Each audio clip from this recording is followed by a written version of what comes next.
C'est de la fondation. Moi j'aurais dit le casque. Donc, je veux pas le dire, mais bon. Mais tenez. C'est vous, vous pouvez ça. C'est vous qui avez explosé. Par contre, il en reste quand même. Moi je veux pas dire, mais.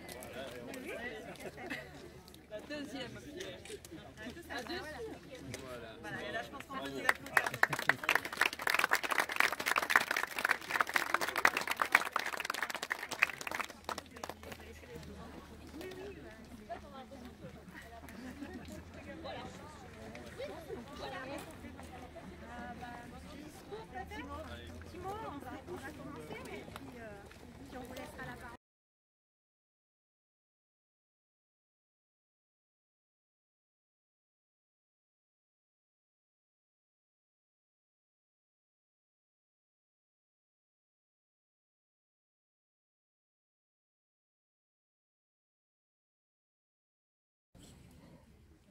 Mesdames et messieurs les représentants de l'État, mesdames et messieurs les élus, chers amis, nous sommes honorés de vous recevoir sur le chantier de notre nouvelle usine.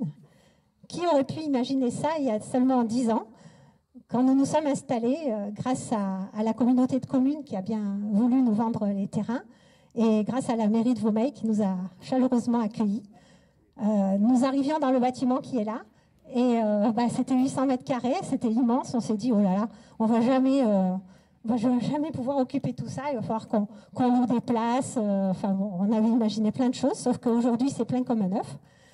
Et à l'époque, nous étions 4. Il y avait Christian, Jérémy, Simon et moi. On fabriquait des prototypes d'aéronefs à moteur électrique. Et c'était super de faire des prototypes. On a fait des grandes premières mondiales. On a fait des tas de travaux sur plus de 70 prototypes. Et c'était un grand moment, mais ça rapportait rien du tout. On ne gagnait pas un rond. Donc, dans le même temps, on fabriquait aussi des hélices en bois pour monter sur ces moteurs électriques. Et ces hélices commençaient à avoir du succès sur des moteurs plus traditionnels dont le marché existait déjà. Donc on s'est dit, on va commencer à faire d'autres hélices, peut-être de façon plus industrielle. Donc Jérémy et Simon ont mis au point un process de fabrication. Ce process de fabrication, ça a été long et difficile. Tous les jours, ils arrivaient avec un petit bout de carbone en me disant « Ouais, regarde, ça a marché », mais ça ne marchait pas complètement. Et au bout de, je sais pas, 1 an, quelque chose comme ça, ouais, plus de 6 mois en tout cas, on a réussi à faire un process de fabrication, comme vous avez pu voir ceux qui ont visité, et c'était génial. Donc on s'est dit, on va faire des hélices qui vont être 2 à 6 fois plus légères que ce qui existe sur le marché, selon les modèles qu'on fait. Et donc il y a réellement quelque chose à faire. Du coup, on a arrêté les moteurs électriques, on a suspendu, peut-être on le reprendra un jour, ça c'est pas impossible. On a suspendu nos travaux sur les moteurs électriques pour les petits aéronefs. Et on s'est mis à faire à 100% des hélices. Donc les hélices les plus légères au monde. Et en aviation, maîtriser la masse, c'est vraiment essentiel.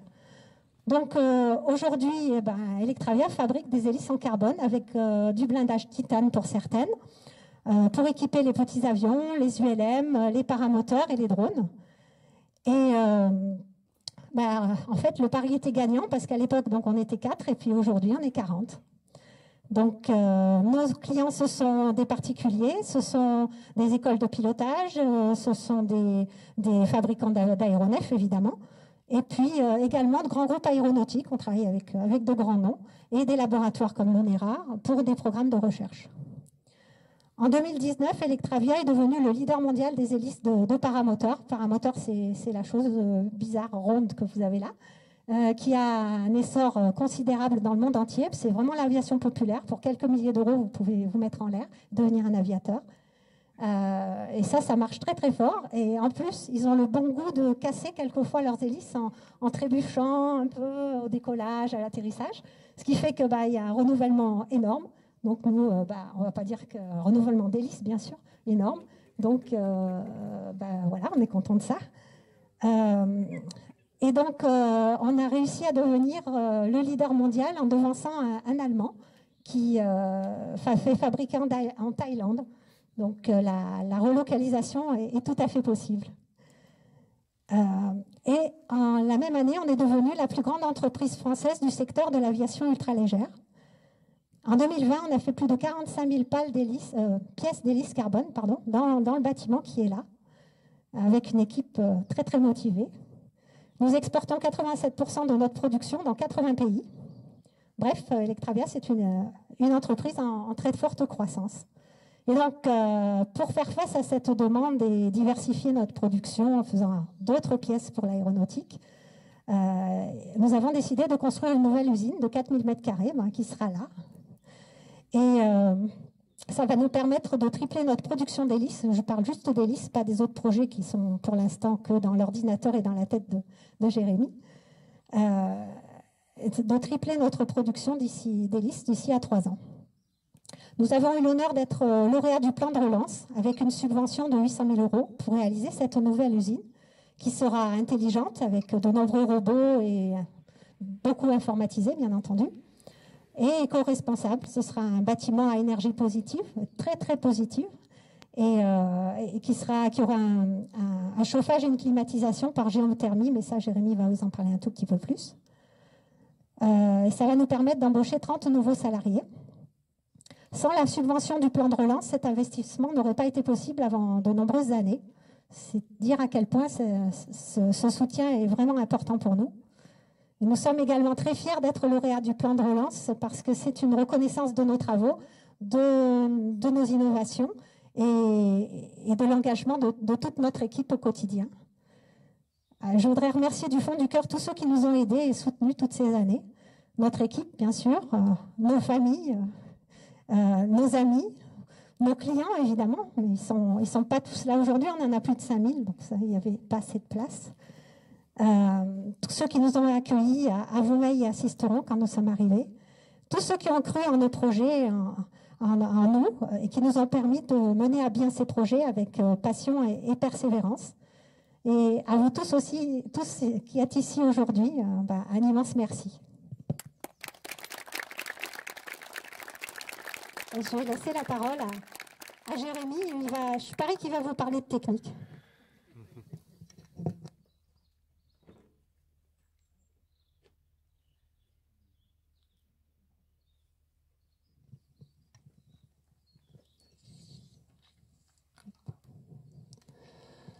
Bonjour à tous.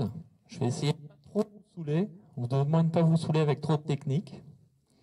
Nous sommes réunis aujourd'hui pour la première pierre de notre futur atelier, une première pierre d'une structure métallique, mais il faut bien commencer par quelque chose. Ce sera une installation énergie carrément positive, comme l'a dit Anne, puisque le surplus photovoltaïque représente la consommation de 400 personnes. Donc c'est une centrale photovoltaïque dans laquelle on met une usine.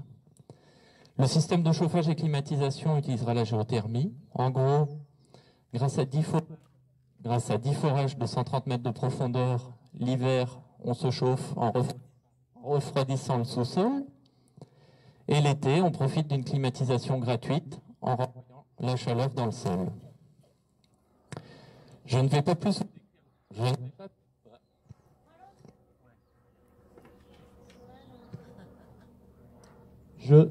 Ça va? Eh ben, on va faire de la technique.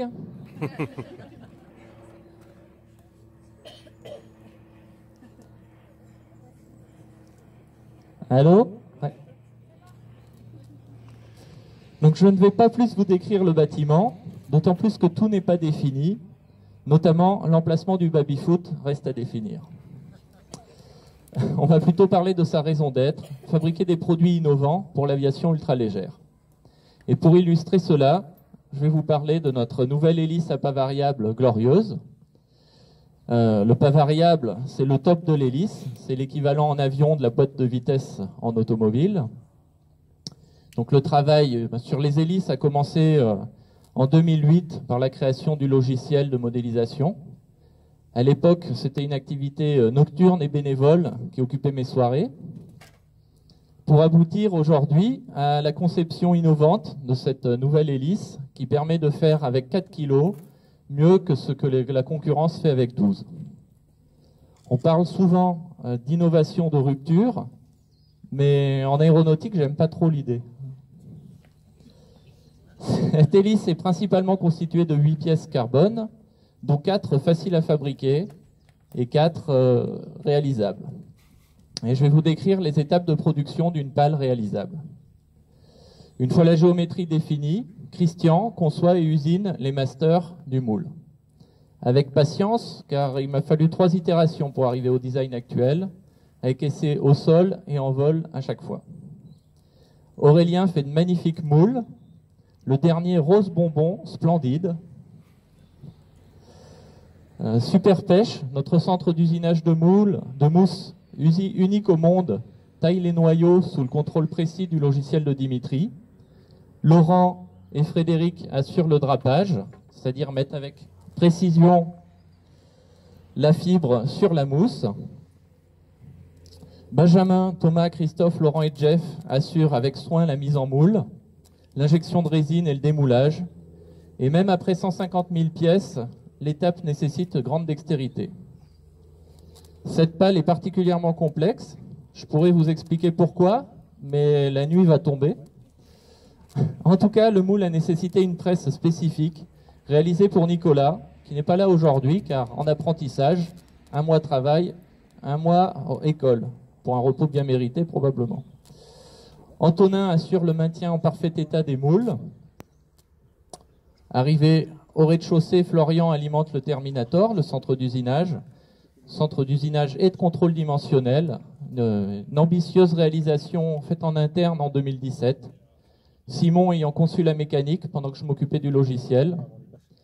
Et en ce moment même, Anthony, François et Dimitri finissent avec soin la machine qu'on a appelée Terminator 2, qui va venir seconder Terminator 1. Avec la participation de Vincent, Clément, Nicolas et Valentin pendant leur stage et apprentissage respectifs. Eric et Tommy forment le blindage titane sur notre presse de formage à chaud, conçu par Simon également. Geoffrey fait la préparation du blindage avec l'ingénieux système conçu par Mathieu. Alex fait les finitions des pales. Lucas colle le blindage au bon endroit. Marc et Christian rassembleront les pièces. Pour faire l'assemblage et l'équilibrage avec soin et précision. Fabrice a conçu et fabrique les instruments électroniques de contrôle visibles à côté de l'ULM, puisqu'on se lance dans l'informatique de bord. Anne, Brian et Mathéo assurent le commercial avec une patience quasi infinie. Et d'ici quelques semaines, l'hélice équipera le plus luxueux des avions légers. Le fabricant est motivé, car pour l'homologation allemande, il a besoin de gagner du poids. Et ce pourquoi il viendra spécifiquement en vol depuis la Suède. Samy, notre pilote d'essai, fera le montage et les vols de validation avec l'objectif d'atteindre 400 km/h.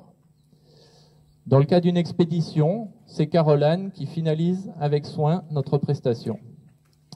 Et tout cela est possible grâce au suivi administratif de Brian, aux approvisionnements sans faille de Laetitia et Christelle, au travail de Steven pour maintenir nos locaux fonctionnels, celui de Maria pour les garder agréables, et le suivi de tout cela est fluide grâce au système informatique géré par Nathan, Dimitri et Mathieu. Merci à toute l'équipe pour votre implication et votre enthousiasme qui rend l'impossible réalisable. Ce nouvel atelier moderne et confortable, vous le méritez. En conclusion, pas de chiffres, mais quand même une formule. Les réalisations sont le produit des moyens par la motivation et la chance. Notre motivation est toujours entière, nos moyens grandissent, et le travail donne des occasions à la chance de se manifester. Je vous donne donc rendez-vous dans 4 ans pour la présentation en vol d'un avion ultra léger, bas carbone, 100% fabriqué dans notre magnifique vallée. Je vous remercie pour votre présence ici à nos côtés et passe le micro à Madame le maire de Vaumeil, Elisabeth Colombon.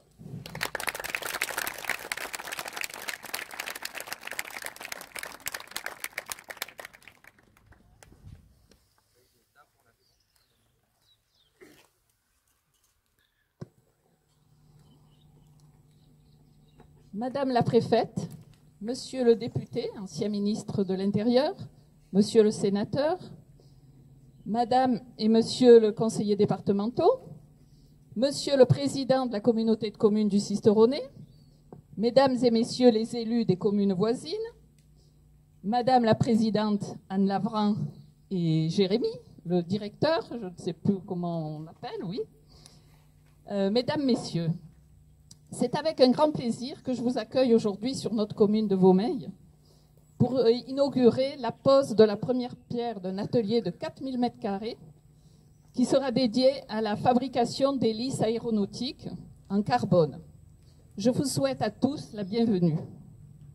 Merci de vous être déplacés jusqu'ici parce que nous avons tout, hein, Madame la préfète, sous-préfet, etc. C'est très agréable pour nous de recevoir ce monde dans ma commune. Aujourd'hui, Vaumeil est fier d'accueillir sur son territoire une entreprise moderne et dynamique, créatrice d'emplois surtout. Donc pour notre territoire, c'est une chance inespérée. Vaumeil, c'est vrai que Vaumeil bénéficie de conditions parfaites dans le domaine de l'aéronautique grâce à sa situation géographique et ses très bonnes conditions climatiques. On peut le voir aujourd'hui, hein, nos 300 jours de soleil sont là. Donc je voudrais féliciter ces dirigeants, hein, Anne et Jérémy, pour avoir su développer un créneau innovant en aéronautique et développer des hélices en carbone super légères qui sont reconnues à travers le monde entier. Alors, si c'était peut-être aussi facile, les personnes qui veulent maigrir, eux, ils arrivent à faire perdre du poids aux avions. Alors, peut-être qu'un jour, il pourra se lancer aussi chez les personnes. Voilà. Je leur souhaite beaucoup de réussite dans leurs projets et longue vie à hélice propre et à Electravia. Et voilà, j'espère que vous serez bien à Vaumeil et que vous allez continuer à développer. Voilà.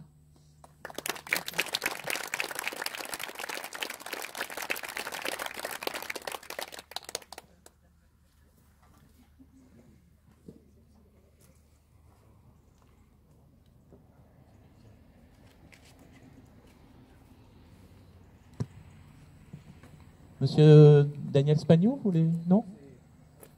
C'est le député qui parle à mon nom. D'accord. Monsieur le député.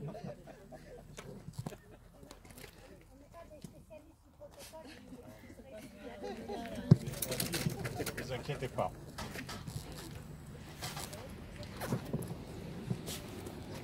Vous avez enlevé la liste des prénoms.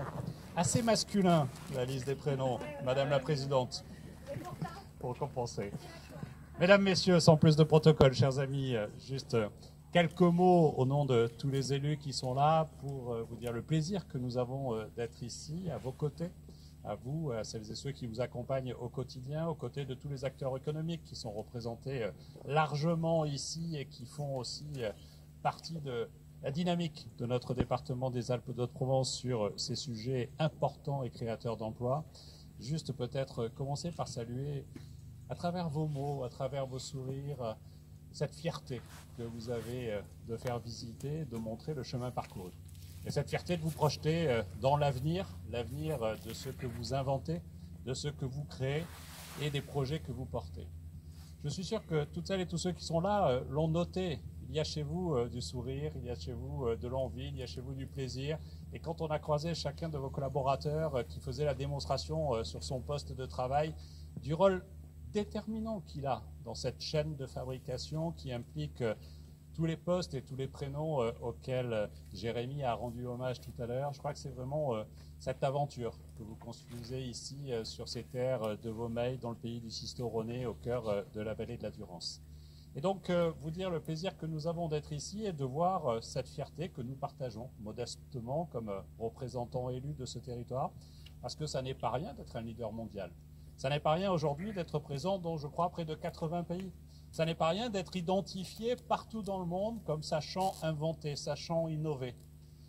Et au fond, ce que l'on a voulu saluer en venant auprès de vous ici, et Madame la Préfète aura l'occasion de présenter l'ensemble des dispositifs qui ont été mobilisés pour vous accompagner, pour accompagner l'économie du territoire, c'est que le dernier kilomètre, le dernier mètre de l'action publique est toujours déterminant. Et c'est vous les chefs d'entreprise, qu'il incarnait, qu'il le portait.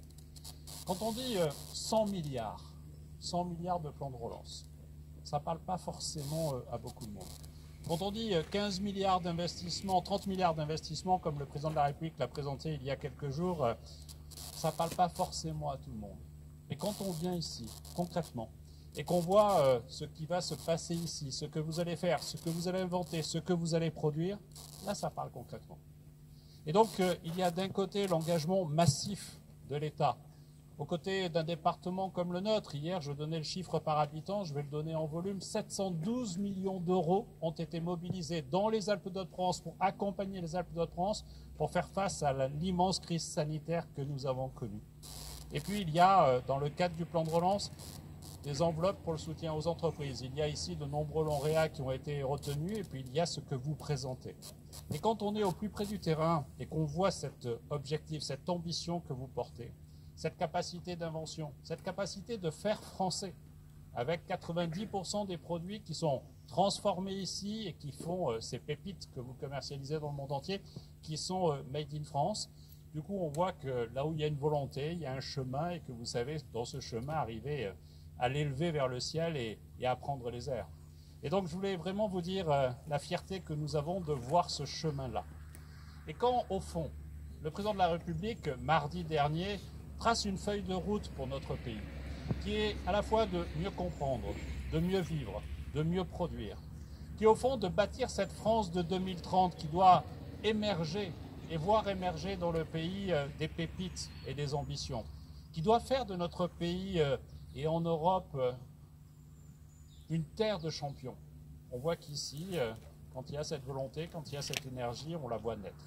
Et donc ces 30 milliards d'euros qui seront mobilisés pour l'innovation et pour l'industrie, il faut se dire que ce n'est pas une déclaration d'intention.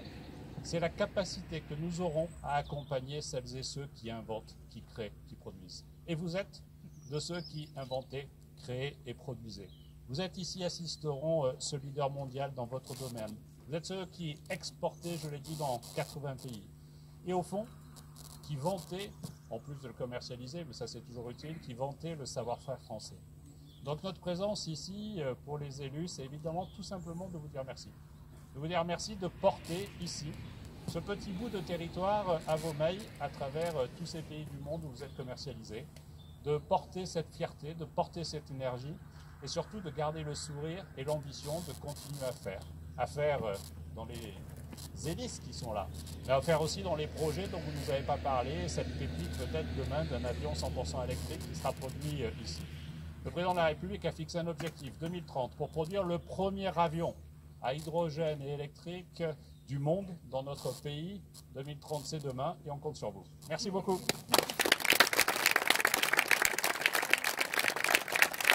Donc là, à mon avis, je fais la transition avec Madame la Préfète.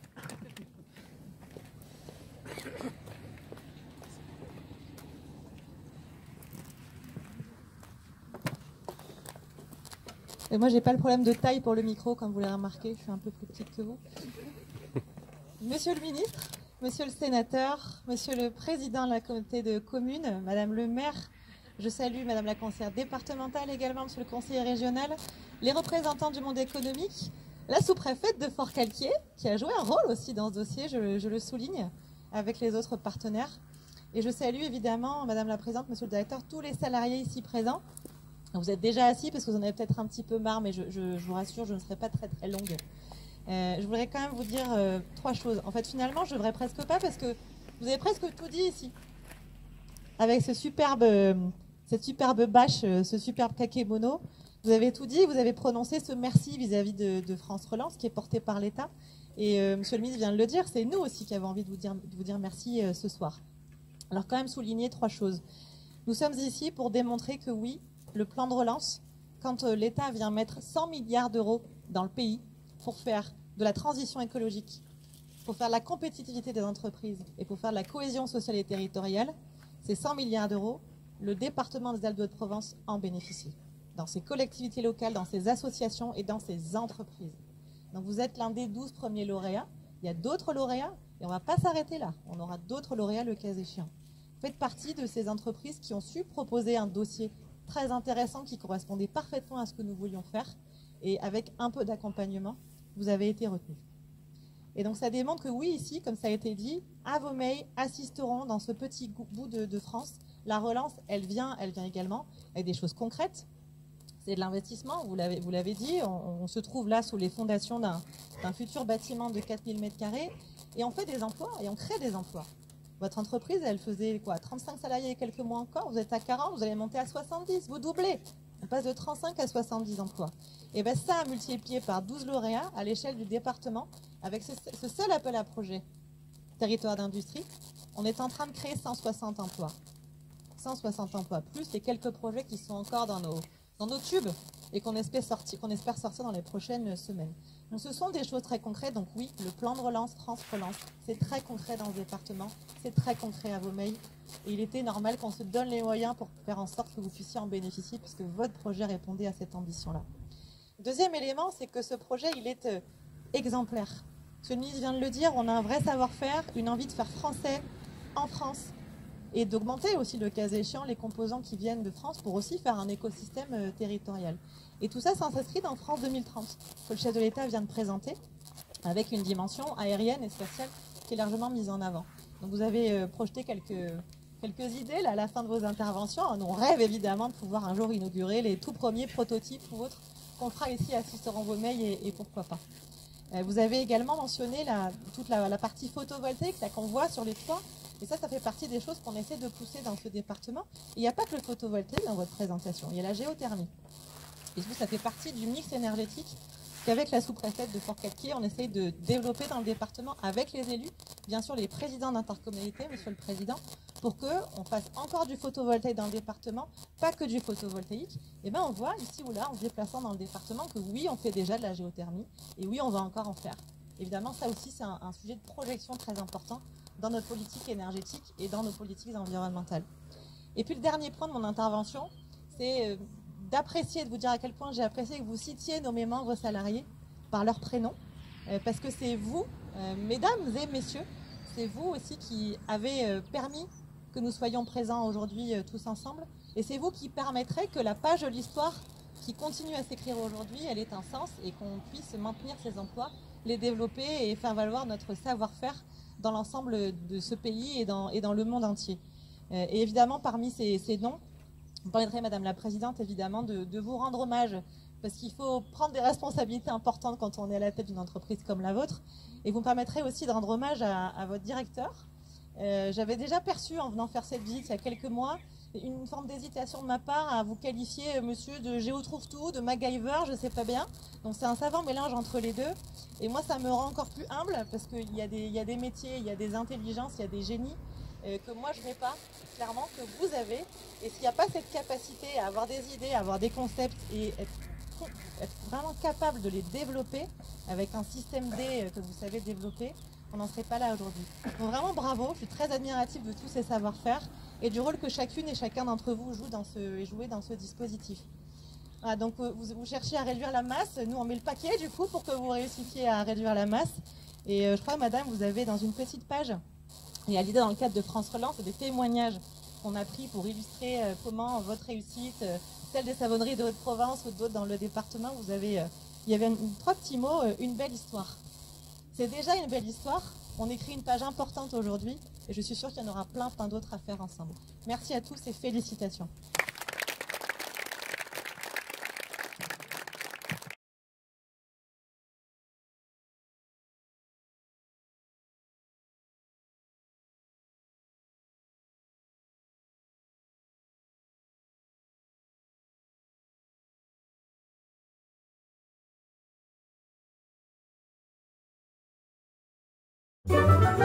Thank you.